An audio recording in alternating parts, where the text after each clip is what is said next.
Haidakhandi Bhagwan ki Jai. And here we are back in the temple after a beautiful full moon fire ceremony. We'll have some chanting and then a discourse. Bole Baba ki Jai.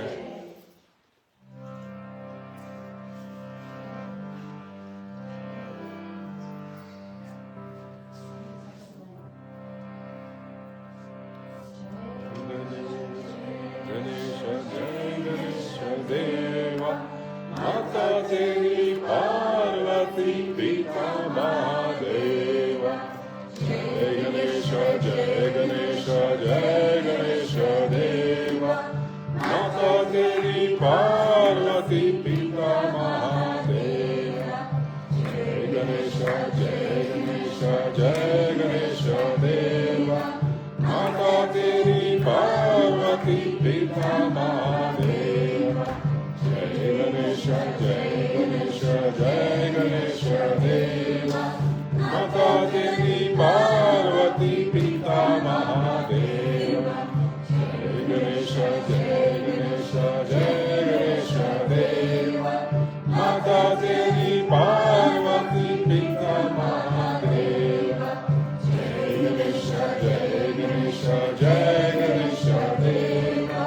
Mata Devi Parvati Pita Mahadeva. Jai Ganesha, Jai Ganesha, Jai Ganesha Deva. Mata Devi Parvati Pita Mahadeva. Jai Ganesha, Jai Ganesha, Jai Ganesha Deva. Mata Devi Parvati Pita Mahadeva. Jai Ganesha, Jai Ganesha, Jai Ganesha Deva. Mata Devi Parvati Pita Mahadeva. Jai Ganesha, Jai Ganesha, Jai Ganesha Deva. Mata Devi Parvati Pita Mahadeva. Jai Ganesha, Jai Ganesha, Jai Ganesha Deva. Mata Devi Parvati Pita Mahadeva. Jai Ganesha, Jai Ganesha, Jai Ganesha Deva.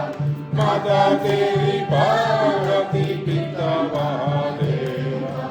Jai Ganesha, Jai Ganesha, Jai Ganesha Deva. Mata Devi Parvati Pita Mahadeva. Jai Ganesha, Jai Ganesha Deva. Mata Devi Parvati Pita Mahadeva. Jai Ganesha, Jai Ganesha, Jai Ganesha Deva. Mata Devi Parvati Pita Mahadeva. Jai Ganesha, Jai Ganesha, Jai Ganesha Deva. Mata Devi Parvati Pita Mahadeva. Jai Ganesha, Jai Ganesha, Jai Ganesha Deva. Mata Devi Parvati Pita Mahadeva. Jai Ganesha, Jai Ganesha, Jai Ganesha Deva. Mata Devi Parvati Pita Mahadeva. Jai Ganesha, Jai Ganesha, Jai Ganesha Deva. Mata Devi Parvati Pita Mahadeva.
Bhavani Jai Ambe, Mata Bhavani Jai Ambe, Ambe, Jai Ambe, Jai Ambe, Jagadambe, Mata Bhavani Jai Ambe, Mata Bhavani Jai Ambe, Jai Ambe, Jagadambe, Jai Ambe, Jagadambe, Mata Bhavani Jai Ambe, Mata Bhavani Jai Ambe, Ambe, Jagadambe, Jai Ambe, Jagadambe, Mata Bhavani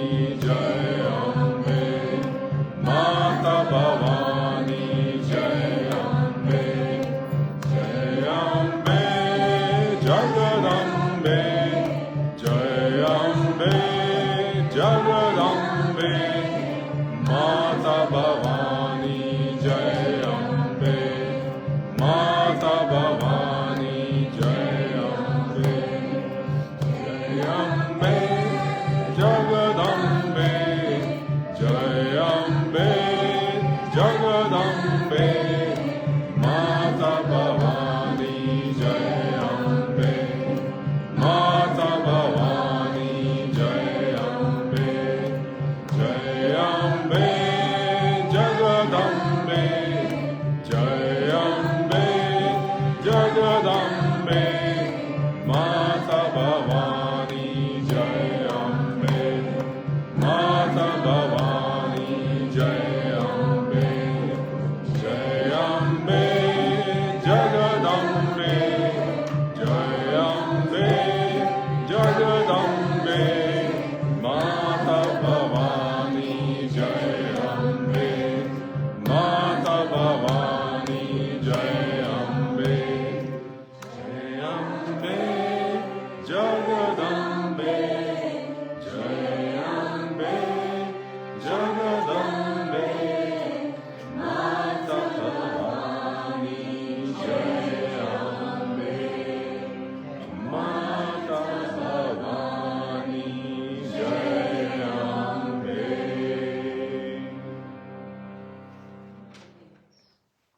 Adorando Mata ki Jai. Navratri Mata ki Jai. Shiva Shambho, or what are you going to do? Okay, Shiva Shambho, that means dance.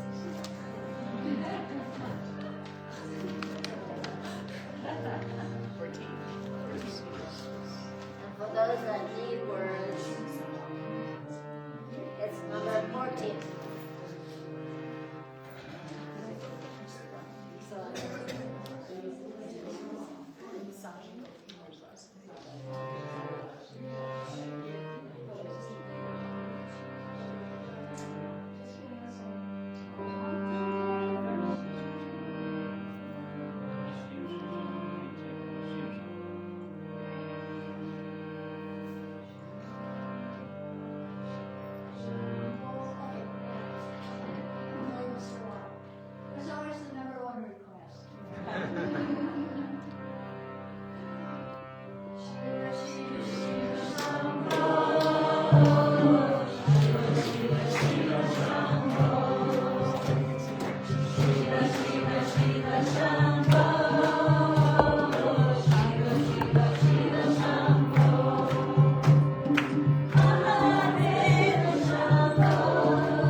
So here we are again in the Nani Savannah, listening to the stories of the Srimad Devi Bhagavatam.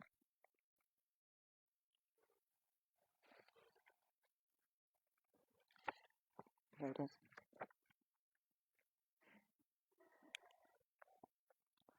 So remember, Sutta was the one who was narrating this to the Munis in the Nani Savannah. He learned it himself from Veda Vyasa, who wrote the Srimad Devi Bhagavatam. So one of the Munis asked Sutta, most erudite Sutta, when was the Devi Bhagavatam first narrated in this world of men? The Sutta says, it was 36 years after the Mahabharata Yuddha, on the 10th day of which this dark Kali Yuga fell on the earth. Vyasa Muni's grandson, the Pandava emperor Yudhishthira, and his brothers heard that their incarnate cousin, Sri Krishna, had left the world. The Pandavas then crowned Arjuna's grandson, Parikshita, in Hastinapura, and then they too left the world. For 60 years, Parikshita ruled wisely, until one fateful day he went hunting in the forest, and after a very long chase, he found himself in a dense forest, exhausted, tired, and thirsty. He saw a rishi's ashram in the heart of that jungle. Parikshita walked into the hermitage and saw a muni lost in meditation as he sat on a deerskin spread on the ground. The exhausted king asked, "Can I have some water to drink?" The rishi had taken a vow of moan or silence and did not say a word or even open his eyes. The king asked again, "Muni, please, can you give me some water to drink?" Still the ascetic made no sound or movement. Parikshita saw a dead serpent lying nearby. In anger, he picked it up with his bow, draped it around the silent rishi's shoulder, and stalked out of the ashram. He went home to Hastinapura and thought nothing more about it. But the peaceful rishi had a son called Shringi, who was a quick-tempered young hermit. Some friends told Shringi about that someone had draped a dead serpent around his father's neck as he sat in samadhi. Shringi's eyes blazed.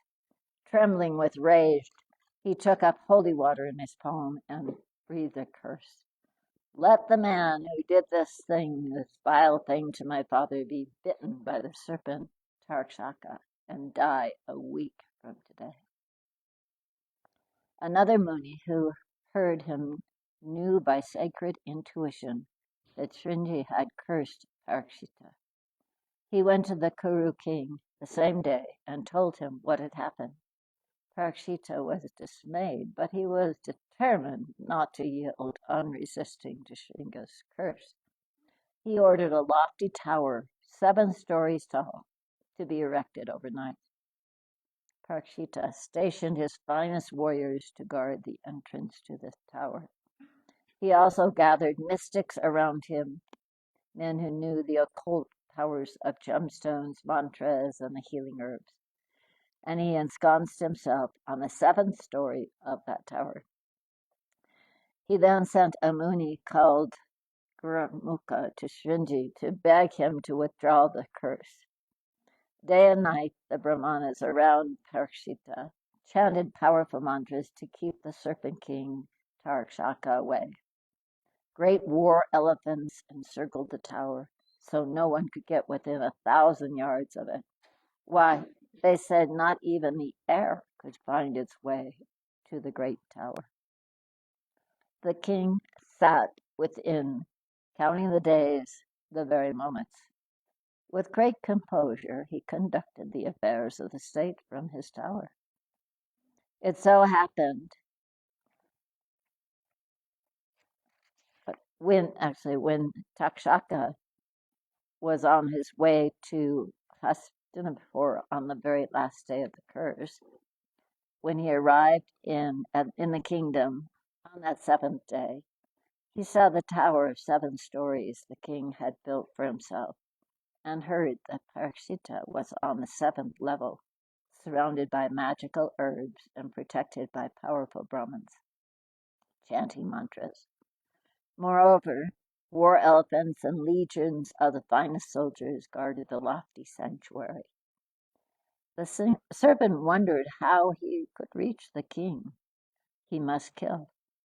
But he had no doubt that he would, for he knew Brahma had ordained that Parikshita would die on this day, and nothing could save him. Takshaka had not come alone to Hastinapura, but with a complement of his followers. Now his serpents turned themselves into a group of Brahmanas, wearing the sacred thread and with ashes smeared on their lofty brows. They had ostensibly brought holy roots and fruits for the king. Takshaka himself became a tiny worm-sized serpent and hid in one of the fruits. The Brahmanas came to the guards of the tower and were stopped by the hefty fellows. The false Muni said, "We have come to save the king from Takshaka. We will chant the sacred mantras so that the serpent will not dare come near. We have often come to the city of the son of Bharata, but armed guards have never barred our way before." The centennial said, "Come tomorrow, Munis, and you shall have free access to the king. Today, no one may go up." The Brahmana said, "Then take these roots and fruits to the king and give him our blessings." They gave the dish on which they had brought the fruit and roots to the guards and went away. The guards brought up the plate to the 7th story of the tower, and the king ordered the fruit and roots to be given to his ministers who sat with him on the vigil. The king selected just one bright fruit for himself. But as he was about to bite into it, he saw the strangest copper-colored, black-eyed worm crawl out of the flesh of the apple. Before he could fling the fruit out the window, the worm became the 10-hooded Takshaka, and quick as a streak of lightning, held the king fast. Seeing Takshaka, the ministers fled down the tower. Some even leaped out the 7th-story windows in fright. But the king lay helpless in the monstrous serpent's coils. Slowly, Takshaka fastened fangs, themselves like towers, into the king's throat and killed him in a moment. Said Sutta serenely in the Naimisavana. So one of the Munis asked the next question, "And the Devi Purana, when was that told?" So, when the king died, his ministers took his venom-blackened body to the banks of the Ganges and burnt it. But no mantras were chanted because of the manner in which he had died. Later, an effigy of the king was made of kusa grass, and this was cremated on a pyre of sandalwood, and Vedic hymns were intoned when food, clothing, cows, and gold were given as alms to the Brahmins. Shock lay over the ancient city. The king's son was still a little boy when his father died. But fortunately, there were able ministers in the land who administered the king until the prince Janamajaya came of age. When he was 11, his family priest taught him the blessed Gayatri mantra, the seed of all wisdom. Later, they taught him the use of weapons. There were other wise munis who taught him the Vedas and the Dharmasastras, and Janamajaya grew into a sovereign well nigh as accomplished and just as his grand uncle Yudhishthira, who was Dharmadeva's own son. A few years later, the king of Kasi gave his daughter to Janamejaya to be his queen, as had been the custom between the two noble houses since time immemorial. The young couple lost themselves in tender love, while ministers still ruled the kingdom. It happened that a rishi called Uttaka wanted to get rid of the serpent Takshaka, who infested the forest where he had his ashram and was the bane of his life. Uttaka arrived in the kingdom, and Janamejaya received him cordially. When they sat together in the audience chamber, the rishi suddenly said, "My lord, have you so lost yourself in pleasure that you have forgotten to take revenge on your father's killer? Do you mean to remain a child all your life?" The startled Janamejaya wanted to know what he meant. Uttaka said, "You don't even know who your enemy is, and the great wrong done to the royal house, that wrong that has yet to be redressed. Janamejaya, it was the the snake, Takshaka, who killed your father. Didn't you know this?" Janamejaya had just been a child at the time, and no one had told him. Now he turned to his ministers, who said, "Is it true, Lord? My father died of a snake bite, and the serpent that bit him is Takshaka?" The young man cried, "But I thought my father had died of a Brahmana's curse. What does Takshaka have to do with it?" Undaka said fervently, "King of kings, it was Takshaka who fulfilled the Brahman's curse. It was he who burnt your father high in the air. Haven't you heard that the king's body was so charred with venom that the proper rituals could not be performed for him? Surely your father's spirit cannot be free, but wanders between heaven and earth in torment." Janamejaya had tears in his eyes as he asked, "Blessed Uttaka, what can I do to set my father's spirit free? I will do anything so that Parikshita finds peace. I have lived in such delusion, but I will make amends. Muni, only tell me what I must do." Uttaka replied, "You must perform a sarpa yagya and let all the serpents of the earth be your sacrificial beasts. Let Takshaka himself be offered in your yagya fire, and your father's spirit will find peace." Janamejaya ordered a big yagashala erected on the banks of the Ganges in a hall of 100 pillars. The Agnikunda, the fire pit at the heart of the shala, was as large as the crater of a volcano. When the preparations were complete, the king and his brahmanas arrived there, and the sacred fire was lit, while sonorous mantras were being chanted. Uttaka was, of course, the chief priest. Oblations of sanctified butter and ghee were poured into the lofty blaze, and the powerful incantations swelled loudly from 1,000 Brahmins' throats. Far away, Takshaka felt the potent mantras snaking out to seize him in subtle coils. He fled in terror to Indra and cried, "Lord of the Devas, save my life." Indra saw how great the Naga, the serpent, trembled. Umudevas made Takshaka sit on his own throne and said gently, "Have no fear." But Uttaka's mantras reached into Amravati, where Indra rules, and sought to seize the serpent and draw him into Janamajaya's sacrificial fire. Takshaka fled to the only person left who might save his life. The serpent flew to the feet of Astika, the son of Muni Jaratkaru, and all of these, of course, have stories.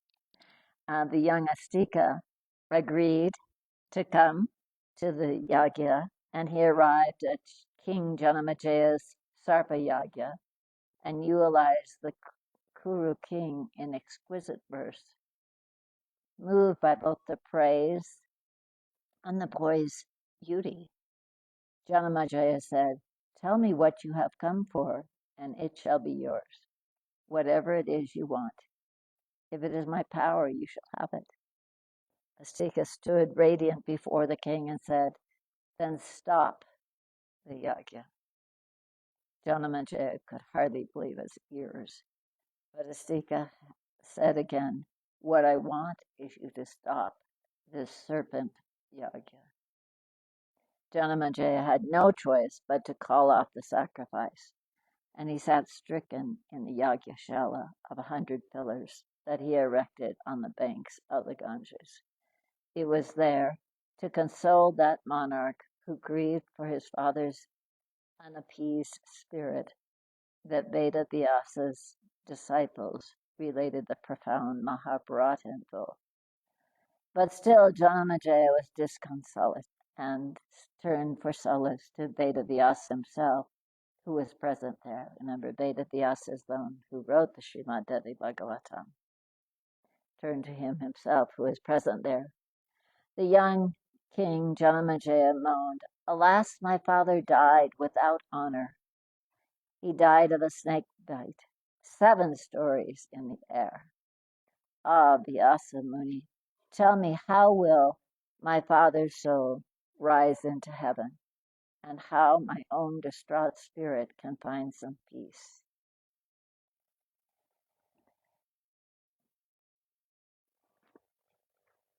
And then, so at this point, what Vedavyasa said is that Vedavyasa says, build a temple to the Divine Mother and worship her with the Amba Divine Mother Yagya. No family that does not worship the Divine Mother has any peace, and those that do are given their hearts every desire and moksha thereafter. Janamejaya said, Blessed Vedavyasa, tell me more about the Divine Mother. I would hear her sacred Purana from you. And then Vedavyasa told the king, Janamejaya, the Srimad Devi Bhagavatam, to bring some repose to his anguished heart. And we'll stop there. Jai Mahamaya Ki Jai, Bole Baba Ki Jai. Tomorrow you'll find out what happened. And those that can't be here tomorrow, you can listen online, okay? Because it's a beautiful ending. So thank you. If we can get our producer over there to come, maybe he can. So we'll finish now and have darshan of our beautiful mother. And tomorrow we'll begin our live stream at 8:30 in the morning. And for those that are here, there's a beautiful bandara waiting for everybody. So, Jai Mahamaya Ki Jai.